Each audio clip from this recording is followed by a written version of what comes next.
Assalamualaikum warahmatullahi wabarakatuh. Perkenalkan, kami dari kelompok 6 akan membuat video presentasi dari materi yang telah diberikan untuk memenuhi tugas kelompok mata kuliah pengantar ekonomi makro syariah dengan dosen pengampu Ibu Sri Rahma ME. Sebelum itu, izinkan kami untuk memperkenalkan diri terlebih dahulu. Saya Salmiana. Saya Naila Sabita Halim. Saya Muhammad Ali Fagosi. Saya Alfaranda. Baiklah, selanjutnya akan kami presentasikan hasil dari kerja kami.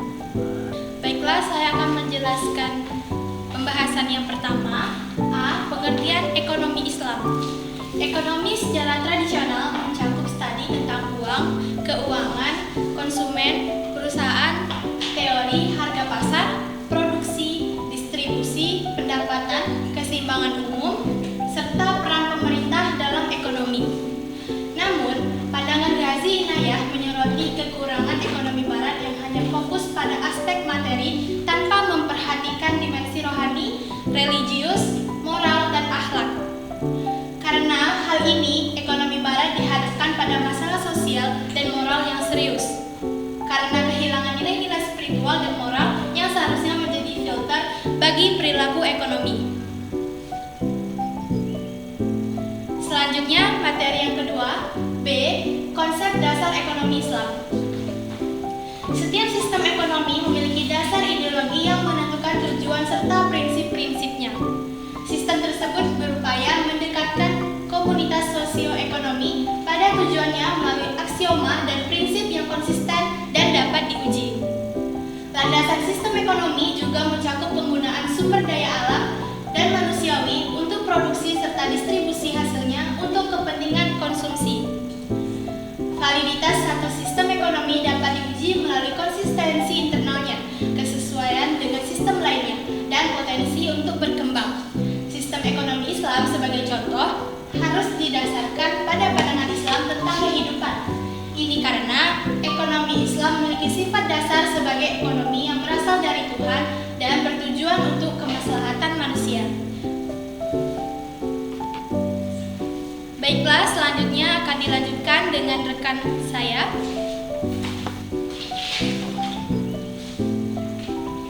Baiklah, saya akan melanjutkan.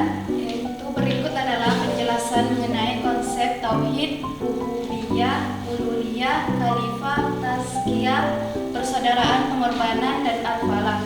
Yang pertama, konsep tauhid.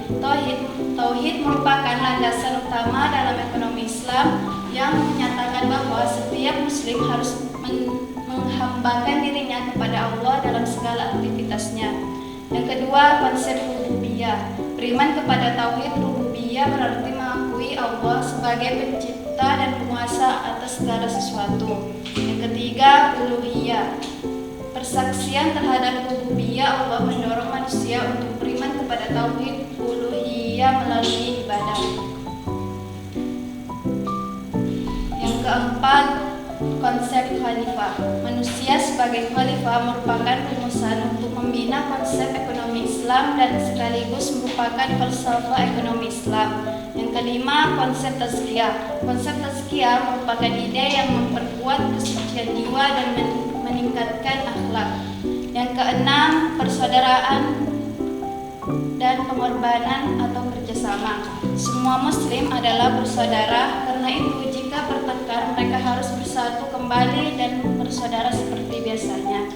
Yang ketujuh, konsep al-falah atau kejayaan dunia dan akhirat.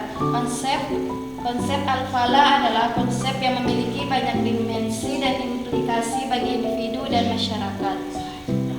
Selanjutnya akan dilanjutkan oleh rekan saya. C. Fondasi dasar ekonomi Islam. Landasan yang esensial bagi umat muslim dalam aktivitas ekonomi adalah keyakinan pada Allah sebagai pencipta alam semesta dan segalanya. Prinsip ini menjadi panduan bagi umat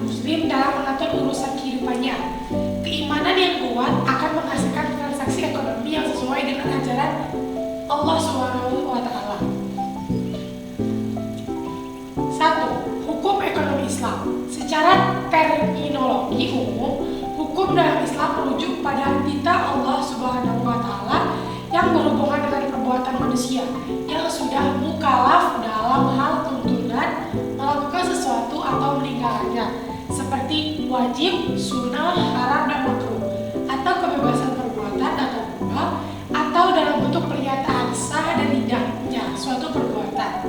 Yang kedua, ada dasar-dasar ekonomi Islam. Sistem ekonomi Islam mengakui hak individu untuk memiliki barang-barang produksi dan konsumsi yang diinginkan sekaligus mengangkat hak kepemilikan umum.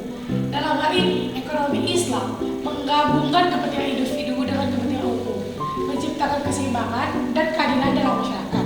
Secara kontras, sistem ekonomi lain seperti liberalisme, sosialisme, dan komunisme telah mengalami kegagalan berulang kali dalam praktiknya.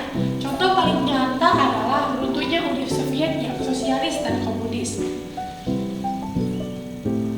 Yang ketiga, ada prinsip dasar ekonomi Islam. Secara umum, ekonomi Islam merujuk pada ajaran Al-Quran dan Sunnah Nabi Muhammad SAW sebagai pedoman utama dalam kehidupan umat Islam. Tujuannya adalah untuk memastikan bahwa kehidupan manusia di bumi berjalan dengan lancar, adil, dan dinamis sesuai dengan prinsip-prinsip ekonomi Islam.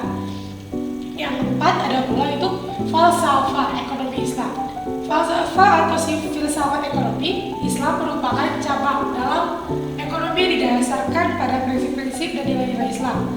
Islam dengan segala aspeknya seperti keyakinan, akidah, hukum syariah, moral atau akhlak, ibadah, hubungan sosial atau muamalah, politik, dan ekonomi. Semuanya diatur agar sesuai dengan prinsip-prinsip yang baik dan benar. Selanjutnya akan disampaikan lagi oleh rekan saya.